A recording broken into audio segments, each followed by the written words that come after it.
नमस्कार, मैं हूं आपके साथ मयंक। आज 29 तारीख है। इस वक्त की सबसे बड़ी खबर, पूरा अरब एक बार फिर जंग की आग में झुलसता दिखाई दे रहा है। देखिए, एक तरफ नेतन्याहू और डोनाल्ड ट्रंप और जेलेंस्की तीनों मिल रहे थे। उसी दौरान ईरान ने जॉर्डन पर बड़ा मिसाइल अटैक किया। हज कासिम मिसाइल्स दाग दी गई, ऐसी खबरें हैं। करीब 5 मिसाइल, बैलिस्टिक मिसाइल जॉर्डन के बेस पर, अमेरिकी बेस पर दागी गई हैं और कई धमाके की आवाज वहां पर आई है। कितना नुकसान हुआ, जैसे ही आगे खबरें आएंगे हम आपको बताएंगे। अब ऐसे में सवाल ये उठने लगे, अच्छा हमले सिर्फ जॉर्डन पे नहीं है, हमले सऊदी में भी है। वो मैं आपको बता चुका हूं। सऊदी में 30 से ज्यादा ड्रोन्स के मूवमेंट देखे गए, जिसके बाद पहली बार अमेरिका और सऊदी ने हमला बोल दिया इराक के ऊपर, इराक में पीएमएफ के ऊपर। वो फोर्सेस जो कि ईरान के समर्थन में है, वो गुट जो ईरान के समर्थन में है। आपको याद होगा कल मैंने जो वीडियो बनाया था उसी में मैंने ये बात पॉइंट आउट की थी कि सऊदी का कहना है कि इराक से हमले हो रहे हैं, हूती से नहीं, इराक से हमले हो रहे हैं। तभी ये सस्पिशन खड़ा हो गया था कि यहां पर जो है कुछ ऐसा मामला चल रहा है जो सामने कुछ और है, पर्दे के पीछे कुछ और है। सवाल ये है, क्या सऊदी और ईरान की जंग कराने की कोशिश कोई कर रहा है? बात नंबर 1। बात नंबर 2, क्या ये फॉल्स फ्लैग ऑपरेशन था? क्या नेतन्याहू के इशारे पर सऊदी पर हमले हुए और ये कहा यह जा रहा है कि वो हमले जो है ईरान के समर्थित गुट ने किए हैं? यहां पर यह प्लान है क्या कि मोहम्मद बिन सलमान को मुस्तफा खामनेई से भिड़वा दिया जाए और सऊदी और ईरान की जंग की जाए? क्या ऐसी कोशिश हुई थी यूक्रेन और ईरान को भिड़ाने की? तस्वीरें देखिए आप। नेतन्याहू मिल रहे हैं, जेलेंस्की से बात कर रहे हैं, डोनाल्ड ट्रंप से बात कर रहे हैं। हाँ, साथ में पीट हेग्सेट भी खड़े हुए हैं और मार्को रूबियो भी खड़े हैं। यानी जेलेंस्की, ट्रंप और नेतन्याहू, और दूसरी तरफ काउंटर करने के लिए तैयार हैं पुतिन, मुस्तफा और शी जिनपिंग, यानी रूस, चीन और ईरान। ये जंग का दायरा धीरे धीरे बड़ा होता जा रहा है। अब मामला सिर्फ अमेरिका और ईरान के बीच तक सीमित नहीं रह गया है, इसका दायरा बड़ा हो गया है। अब ये रूस को भी टच कर रहा है, यूरोप को भी टच कर रहा है। देखिए, बड़ी साधारण सी बात है, जेलेंस्की को फौरन बुलाया गया और नेतन्याहू और जेलेंस्की की मुलाकात होना अब ये इशारे कर रही है कि क्या जेलेंस्की ने नेतन्याहू के इशारे पर हमला किया था कैस्पियन सागर में? ईरान, देखिए मैंने पहले भी आपको ये शक जताया था और यही बात अब निकल के ऐसा लगता है कि सच है। खैर, अब बात यह है कि आगे क्या होना है और ये अचानक ईरान की तरफ से जॉर्डन पर हमले क्यों किए गए? इतना ही नहीं, हॉर्मूज में भी 3 जहाजों पर हमले किए हैं आईआरजीसी ने। ईरान की नेवी की तरफ से ये हमले किए गए हैं हॉर्मूज में। 3 वो जहाज जो अमेरिका से रिलेटेड है। यानी हॉर्मूज में एक बार फिर भयंकर तनाव और जंग वाली स्थिति है। अब सवाल यह है कि आधी रात अचानक ईरान ने जॉर्डन पर हमले क्यों किए? इसकी वजह समझना बहुत जरूरी है। जो एक्सपर्ट्स बता रहे हैं, नेतन्याहू जो डोनाल्ड ट्रंप से मुलाकात करने गए उसमें उन्होंने 3-4 बातें अपनी सामने रखी। उनका जो पहला एजेंडा था, नेतन्याहू का जो पहला एजेंडा था, जो उन्होंने ट्रंप को बताया, जो एक्सपर्ट्स बता रहे हैं, नेतन्याहू का यह कहना है, उन्होंने ट्रंप को यह कन्विंस करवाने की कोशिश की कि देखिए ईरान पर बहुत हमले हो गए हैं, ईरान कमजोर हो गया है, अब एक आखिरी हमला करना चाहिए ताकि ईरान सरेंडर कर दे। ऐसा नेतन्याहू सोचते हैं और वो ट्रंप को इस बात के लिए राजी करवा रहे हैं कि अब एक बार फिर मिलकर फाइनल बड़ा अटैक किया जाए। ये कोशिश में नेतन्याहू थे।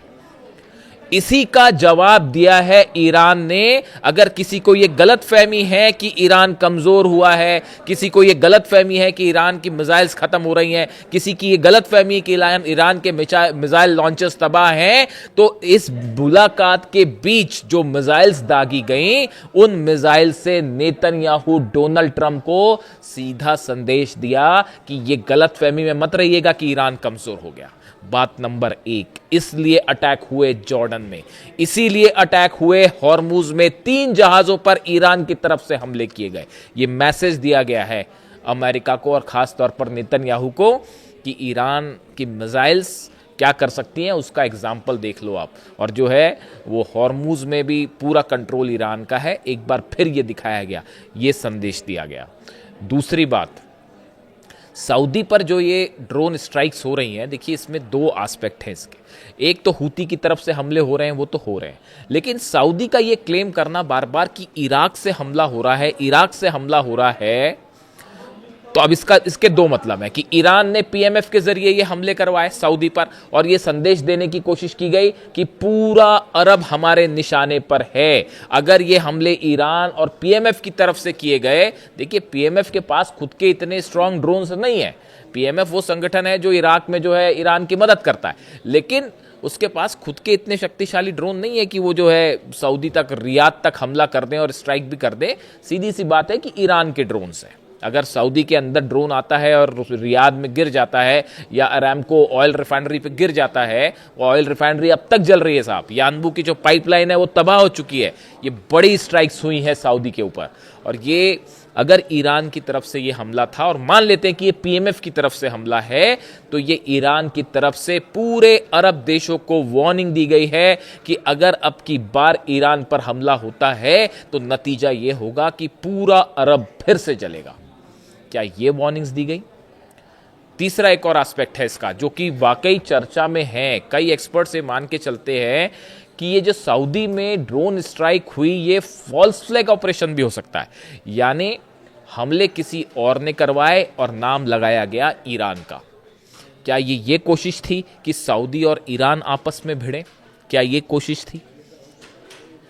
हमले, कई एक्सपर्ट का यह भी मानना है कि नेतन्याहू भी हमला करवा सकते हैं। कई एक्सपर्ट से राय जाहिर कर रहे हैं कि क्या ये ड्रोन स्ट्राइक्स कहीं ऐसा तो नहीं कि इराक में, देखिए कई ऐसे सीक्रेट बेसिस हैं जो बताया जाता है कि जो इजराइल ने बना रखे हैं, मोसाद ने बना रखे हैं। मैंने आपको पिछले वीडियो में, एक वीडियो में बताया था कि जो ईरान की तरफ से लगातार इराक में ऑपरेशन हो रहा है कुर्दिश लड़ाकों के खिलाफ, उसके साथ साथ एक बेस को भी तबाह किया गया। बताया जाता है वो मोसाद ने वहां अपना सीक्रेट अड्डा बना रखा था जिसको तबाह किया गया।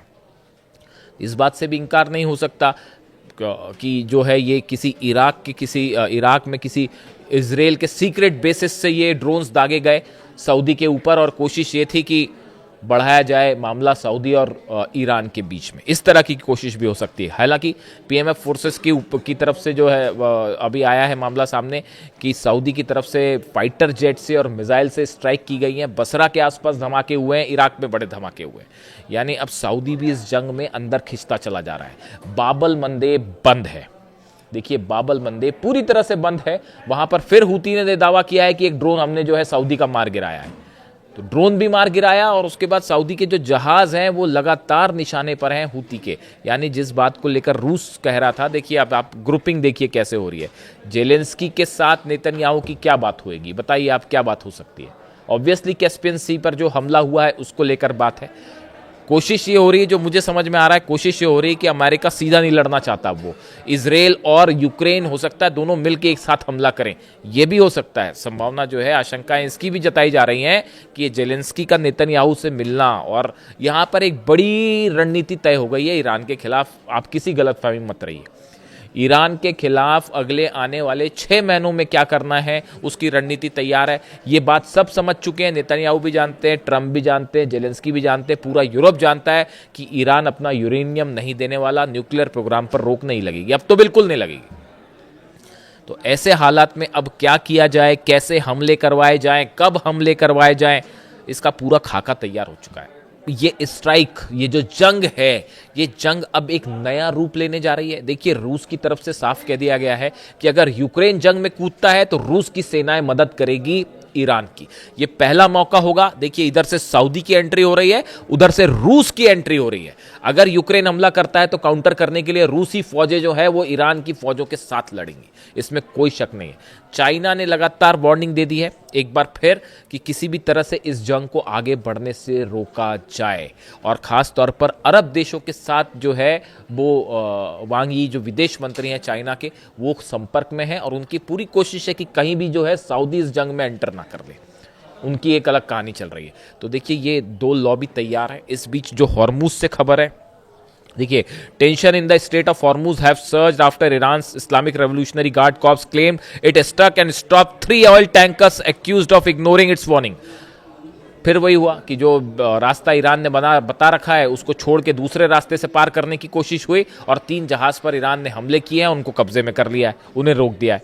और इसके साथ ही जो है ईरान इस बात से भी गुस्सा है। The action follows Tehran's rejection of US president Donald Trump's proposal to use frozen Iranian assets to compensate ships allegedly damaged in the gulf.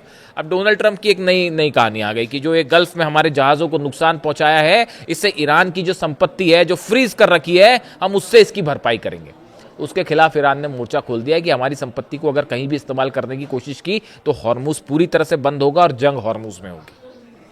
यानी आप देखिए जंग का दायरा जो है वो अब हूती की भी एंट्री हो गई है। शायद पहले हूती की एंट्री इसीलिए नहीं की गई थी, ईरान के और रूस की तरफ से नहीं करवाई गई थी, और अब वो फॉलो कर रहे हैं, इसमें कोई शक नहीं है। हूती और ईरान के बीच का कनेक्शन सब जान ही रहे। देखिए मैंने आपको पहले भी एक बात बताई थी कि ईरान के कई ड्रोन्स और मिसाइल्स जो हैं वो लाल सागर के आसपास डिप्लॉय होने की खबरें हैं, यानी हूती को दिए जाने की खबरें हैं, और अब वो सऊदी पर ड्रोन स्ट्राइक्स हो रही हैं लगातार। यानी अब जंग का दायरा बड़ा होता जा रहा है और यहां से आगे बढ़ने का कोई रास्ता जो है दिखाई नहीं दे रहा। कतर अपनी कोशिश कर रहा है, मुनीर अपनी कोशिश कर रहे हैं, इजिप्ट भी कोशिश कर रहा है, लेकिन अब ये हालात ऐसे हैं जहां पर ईरान का मकसद साफ है कि अरब देशों से अमेरिका अपनी सेना हटाए, बेसिस हटाए और ईरान के हॉर्मूज में किसी भी तरह का इंटरफेरेंस ना हो। खासतौर पर ईरान के जहाज़ों को जो रोकने की कोशिश की जा रही है, ये स्ट्राइक उसका भी जवाब थी कि अगर आप हमारे ऑयल को रोकने की कोशिश करेंगे, आप हमारे ऑयल रिफाइनरीज पे अगर हमले करने की कोशिश करेंगे, आप हमारा तेल जलाने की कोशिश करेंगे, तो फिर सऊदी की रिफाइनरीज भी जलेगी।